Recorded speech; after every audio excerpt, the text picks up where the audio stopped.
वर्धा पोलिसांनी वाहन चोरीच्या गुन्ह्यात मोठी कारवाई करत एका विधी संघर्षित बालकाला ताब्यात घेत 2 चोरीच्या मोटारसायकली जप्त केल्या आहेत.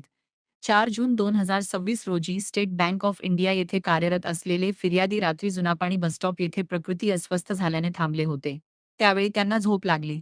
सुमारे 1 तासानंतर जाग आल्यावर त्यांची बजाज पल्सर 125 मोटारसायकल क्रमांक MH 32VA0058 ही चोरी झाल्याचे त्यांच्या निदर्शनास आले. फिर्यादीने परिसरात शोध घेतला, मात्र मोटारसायकल सापडली नाही.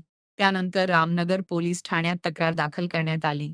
तपासादरम्यान गोपनीय माहितीच्या आधारे पोलिसांनी एका विधी संघर्षित बालकाला ताब्यात घेतले. त्याच्याकडून चोरीस गेलेली बजाज पल्सर 125 आणि सुझुकी ॲक्सेस 125 अशा 2 मोटारसायकली जप्त करण्यात आल्या.